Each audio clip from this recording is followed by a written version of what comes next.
اللہ اللہ اللہ۔ سورۃ الحج کا آغاز ہے۔ سورہ حج مدنی سورت ہے۔ ہجرت کے بعد اس کا نزول ہوا۔ قرآن پاک کی ترتیب کے اعتبار سے اس کا نمبر 22 ہے، اور قرآن پاک کے نازل ہونے کے اعتبار سے اس کا نمبر 103 ہے۔ اس میں 78 آیات ہیں اور 10 رکوع ہیں۔ 1291 کلمات ہیں، 5075 حروف ہیں۔ بسم اللہ الرحمن الرحیم۔ اللہ کے نام سے شروع جو نہایت مہربان رحم والا۔ یا ایھا الناس اتقوا ربکم، اے لوگوں اپنے رب سے ڈرو، یعنی اللہ تعالیٰ کے عذاب کا خوف کرو اور اس کی عبادت میں مشغول رہو۔ ان زلزلۃ الساعۃ شیء عظیم، بے شک قیامت کا زلزلہ بڑی سخت چیز ہے۔ یہاں قیامت کے زلزلے سے مراد وہ زلزلہ ہے جو قیامت آنے سے پہلے آئے گا۔ جب قیامت سے پہلے توبہ کا دروازہ بند ہوگا تو اس کی علامت یہ ہوگی کہ سورج مغرب سے طلوع ہوگا اور توبہ کا دروازہ بند ہو جائے گا۔ اس سے پہلے یہ زلزلہ آئے گا، اور یہ بہت خطرناک زلزلہ ہوگا، اور پوری دنیا میں یہ زلزلہ آئے گا، اور یہ قیامت کی علامتوں میں سے ہے، نشانیوں میں سے ہے۔ یوم ترونہا تذہل کل مرضعۃ عما ارضعت، جس دن تم اسے دیکھو گے ہر دودھ پلانے والی اپنے دودھ پیتے کو بھول جائے گی۔ یعنی اس زلزلے کی ہیبت ایسی ہوگی کہ دودھ پلانے والی اپنے دودھ پیتے بچے کو بھول جائے گی۔ حالانکہ ماں جو اپنے بچے کو دودھ پلاتی ہے وہ بچے سے انتہائی محبت کرتی ہے، لیکن اس موقع پر ہیبت ایسی ہوگی کہ وہ اپنے دودھ پیتے بچے کو بھول جائے گی۔ وَتَدَعُ كُلُّ ذَاتِ حَمْلٍ حَمْلَهَا، اور ہر حاملہ اپنے حمل کو ڈال دے گی، یعنی جو حمل والی ہوگی اس دن کے ہول سے اور ہیبت سے حمل کو گرا دے گی، یعنی حمل خوف کے مارے ساقط ہو جائیں گے۔ وَتَرَى النَّاسَ سُكَارَىٰ، اور تو لوگوں کو دیکھے گا جیسے نشے میں ہیں۔ وَمَا هُمْ بِسُكَارَىٰ، اور وہ نشے میں نہ ہوں گے۔ وَلَٰكِنَّ عَذَابَ اللَّهِ شَدِيدٌ، لیکن اللہ کا عذاب شدید ہے، مگر ہے یہ کہ اللہ کی مار کڑی ہے۔ عذاب الہی کے خوف سے لوگوں کے ہوش جاتے رہیں گے۔ اس وقت زلزلے کی شدت سے لوگ مدہوش ہوں گے۔ وَمِنَ النَّاسِ مَن يُجَادِلُ فِي اللَّهِ بِغَيْرِ عِلْمٍ، اور کچھ لوگ وہ ہیں کہ اللہ کے معاملے میں جھگڑتے ہیں بے جانے بوجھے، یعنی علم ان کے پاس نہیں، بغیر کسی دلیل کے اللہ کی صفات اور ذات میں بحث کرتے ہیں اور توہین اور بیعت بھی کرتے ہیں۔ اس سے معلوم ہوا کہ انسان جب دین کی بات کرے تو قرآن و حدیث کا، شریعت کا علم ہو تو بات کرے، ورنہ بغیر علم کے اگر وہ بات کرے گا تو غلط بات زبان سے نکلنے کی صورت میں برباد ہو جائے گا۔ وَيَتَّبِعُ كُلَّ شَيْطَانٍ مَرِيدٍ، اور ہر سرکش شیطان کے پیچھے ہو لیتے ہیں، ہر سرکش شیطان کی باتیں مانتے ہیں۔ یہ آیت نضر بن حارث کافر کے بارے میں نازل ہوئی، جو بڑا ہی جھگڑالو تھا اور فرشتوں کو اللہ کی بیٹیاں بتاتا تھا، اور قرآن کے متعلق کہتا تھا کہ یہ پرانے زمانے کے لوگوں کے قصے ہیں، اور موت کے بعد اٹھائے جانے کا یہ منکر تھا۔ کتب علیہ انہ من تولاہ، جس پر لکھ دیا گیا ہے کہ جو شیطان سے دوستی کرے گا فَأَنَّهُ يُضِلُّهُ، تو یہ ضرور اسے گمراہ کر دے گا، وَيَهْدِيهِ إِلَىٰ عَذَابِ السَّعِيرِ، اور اسے جہنم کے عذاب کی راہ بتائے گا۔ یعنی یہ بیان کیا جا رہا ہے کہ یہ بات لوگوں کو بتا دی گئی اور لوگ جانتے ہیں کہ شیطان کی جو پیروی کرے گا شیطان اسے جہنم میں لے جائے گا۔ شیطان کے اتباع سے زجر فرمانے کے بعد جو منکرین بعث ہیں، قیامت کے دن اٹھنے کا جو انکار کرتے ہیں، ان پر حجت قائم فرمائی جا رہی ہے۔ یا ایھا الناس، اے لوگوں، ان کنتم فی ریب من البعث، اگر تمہیں قیامت کے دن جینے میں کچھ شک ہو، قیامت کے دن دوبارہ اٹھنے کے بارے میں اگر تمہیں شک ہو، فَإِنَّا خَلَقْنَاكُم مِّن تُرَابٍ، تو یہ غور کرو کہ ہم نے تمہیں پیدا کیا مٹی سے، یعنی تمہاری نسل کی اصل، تمہارے جد اعلیٰ حضرت آدم علیہ السلام کو مٹی سے پیدا کیا۔ ثم من نطفہ، پھر پانی کی بوند سے، یعنی حضرت آدم علیہ السلام کی تمام اولاد کو اور ساری نسل کو پانی کی بوند سے پیدا کیا۔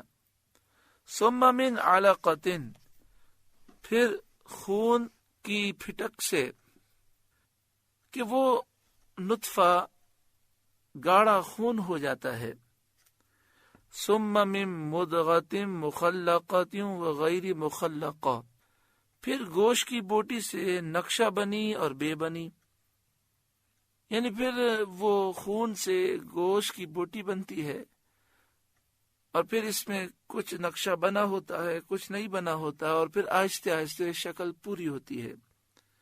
بخاری و مسلم کی حدیث میں ہے، سید عالم صلی اللہ علیہ وآلہ وسلم نے فرمایا، تم لوگوں کا مادہ پیدائش ماں کے پیٹ میں 40 دن تک نطفہ رہتا ہے، پھر اتنی ہی مدت خون بستہ ہو جاتا ہے، پھر اتنی ہی مدت گوشت کی بوٹی کی طرح رہتا ہے، پھر اللہ تعالیٰ فرشتہ بھیجتا ہے جو اس کا رزق، اس کی عمر، اس کی عمل، اس کا بدبخت ہونا یا نیک بخت ہونا لکھتا ہے، پھر اس میں روح پھونکتا ہے۔ اللہ تعالیٰ انسان کی پیدائش اس طرح فرماتا ہے اور اس کو ایک حال سے دوسرے حال کی طرف منتقل کرتا ہے۔ یہ کیوں بیان فرمایا گیا؟ لِنُبَيِّنَ لَكُمْ، تاکہ ہم تمہارے لیے اپنی نشانیاں ظاہر فرمائیں اور تم اللہ تعالی کی قدرت اور حکمت کے کمال کو سمجھو، اور اپنی ابتدائی پیدائش کے حالات پر نظر کر کے سمجھ لو کہ جو قادر برحق بے جان مٹی میں اتنے انقلاب کر کے جاندار آدمی بنا دیتا ہے، وہ مرے ہوئے انسان کو زندہ کرے تو اس کی قدرت سے کیا بعید ہے۔ وَنُقِرُّ فِي الْأَرْحَامِ مَا نَشَاءُ إِلَىٰ أَجَلٍ مُّسَمًّى، اور ہم ٹھہرائے رکھتے ہیں ماؤں کے پیٹ میں جسے چاہیں ایک مقرر میعاد تک، یعنی ولادت کے وقت تک۔ ثُمَّ نُخْرِجُكُمْ طِفْلًا، پھر تمہیں نکالتے ہیں بچہ۔ ثُمَّ لِتَبْلُغُوا أَشُدَّكُمْ، پھر اس لیے کہ تم اپنی جوانی کو پہنچو، یعنی تمہیں عمر دیتے ہیں، تمہاری عقل اور قوت کامل کرتے ہیں کہ تم جوانی کو پہنچ جاتے ہو تو تمہاری عقل اور قوت کامل ہو جاتی ہے۔ وَمِنْكُمْ مَنْ يُتَوَفَّى، اور تم میں کوئی پہلے ہی مر جاتا ہے۔ وَمِنْكُمْ مَنْ يُرَدُّ إِلَىٰ أَرْذَلِ الْعُمُرِ، اور کوئی سب میں نکمی عمر تک ڈالا جاتا ہے اور اس کو اتنا بڑھاپا آ جاتا ہے کہ عقل و حواس درست نہیں رہتے، اور وہ ایسا ہو جاتا ہے لِكَيْ لَا يَعْلَمَ مِن بَعْدِ عِلْمٍ شَيْئًا، کہ جاننے کے بعد کچھ نہ جانے اور جو جانتا ہو وہ بھول جائے۔ یعنی عمر جب بہت زیادہ ہو جاتی ہے 70 سال، 80 سال، 90 سال، 100 سال، تو بسا اوقات انسان اس عمر کو پہنچ جاتا ہے کہ پھر وہ ساری چیزیں بھول جاتا ہے، اور جاننے کے بعد بھی ایسا ہو جاتا ہے گویا کہ وہ کوئی چیز نہیں جانتا۔ حضرت اکرمہ رضی اللہ تعالی عنہ نے فرمایا، جو قرآن کی مداومت رکھے گا، یعنی قرآن پاک ہمیشہ پڑھے گا، غور و فکر کرے گا، تو وہ اس حالت کو نہ پہنچے گا، یعنی بڑھاپے میں بھی اس کے اعضاء اس حالت کو نہ پہنچیں گے، وہ جو جانتا ہے اس کے علم میں مزید اضافہ ہوگا اور اس کیفیت تک وہ نہ پہنچے گا۔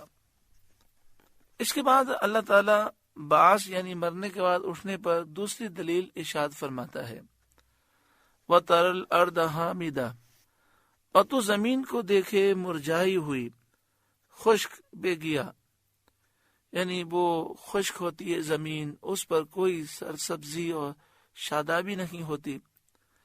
فَإِذَا أَنزَلْنَا عَلَيْهَا الْمَاءَ اهْتَزَّتْ، پھر جب ہم نے اس پر پانی اتارا تر و تازہ ہوئی، وَرَبَتْ، اور ابھر آئی، وَأَنبَتَتْ مِنْ كُلِّ زَوْجٍ بَهِيجٍ، اور ہر رونق دار جوڑا اگا لائی،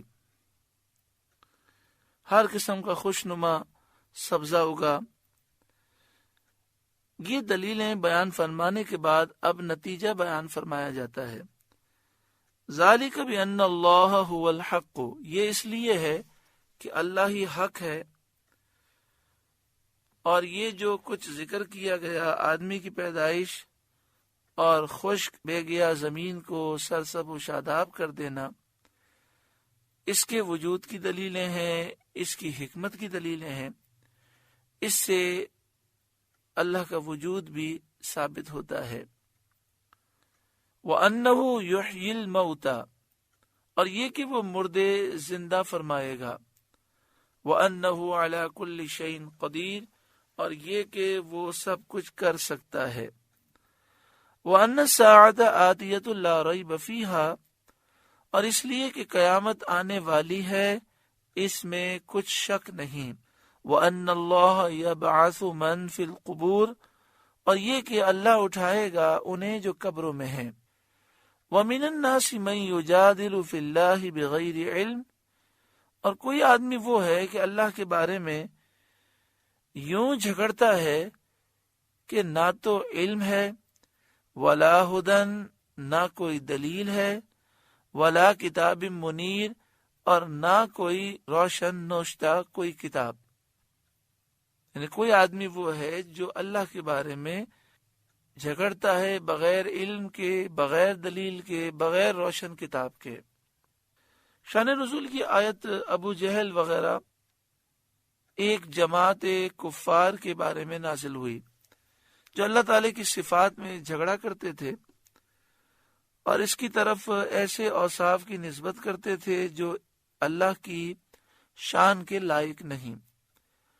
اس آیت میں بتایا گیا کہ آدمی کو کوئی بات بغیر علم کے، بغیر سند و دلیل کے نہیں کہنی چاہیے، خاص کر جب اللہ تعالیٰ کی شان کے بارے میں بات ہو، محبوب کریم صلی اللہ علیہ وآلہ وسلم کے بارے میں کوئی بات ہو، تو انسان کو بہت احتیاط کرنی چاہیے، اور جو اس طرح بغیر دلیل کے، بغیر علم کی بات کرتا ہے وہ اکثر کفر بک دیتا ہے، اور جو بات علم والے کے خلاف بے علمی سے کہی جائے گی وہ باطل ہوگی۔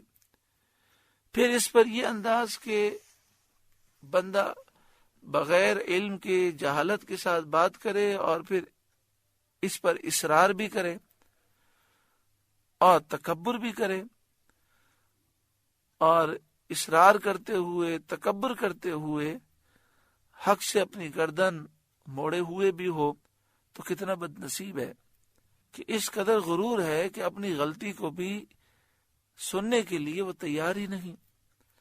ثانی عطفہ لیضل عن سبیل اللہ، حق سے اپنی گردن موڑے ہوئے تاکہ اللہ کی راہ سے بہکا دے اور لوگوں کو اللہ کے دین سے منحرف کر دے، دور کر دے۔ لہو فی الدنیا خزی، اس کے لیے دنیا میں رسوائی ہے. لہو فی الدنیا خزی ونذیقہ یوم القیامت عذاب الحریق. اس کے لیے دنیا میں رسوائی ہے اور قیامت کے دن ہم اسے آگ کا عذاب چکھائیں گے. چنانچہ ابو جہل غزوہ بدر کے موقع پر ذلت و خواری کے ساتھ قتل ہوا اور قیامت میں فرمایا کہ اسے آگ کا عذاب چکھائیں گے اور اس سے کہا جائے گا ذالک بما قدمت یداک، یہ اس کا بدلہ ہے جو تیرے ہاتھوں نے آگے بھیجا. یعنی جو تو نے دنیا میں کیا، کفر، جھٹلانا، یہ اس کا بدلہ ہے. وَأَنَّ اللَّهَ لَيْسَ بِظَلَّامٍ لِّلْعَبِيدِ، اور اللہ بندوں پر ظلم نہیں کرتا، کسی کو بغیر جرم کے نہیں پکڑتا، سزا نہیں دیتا. تو کافروں کو سزا دی جائے گی اس لیے کہ انہوں نے ظلم کیا، گناہ کیا، جرم کیا. اگر آخرت کی سزا سے بچنا ہے سچی پکی توبہ کرو، ایمان لاؤ اور پاکیزہ زندگی گزارو. سورہ حج کا پہلا رکوع مکمل ہوا. اللہ تعالیٰ اس رکوع کے نور سے ہمارے قلوب کو روشن فرمائے. اللہ اللہ اللہ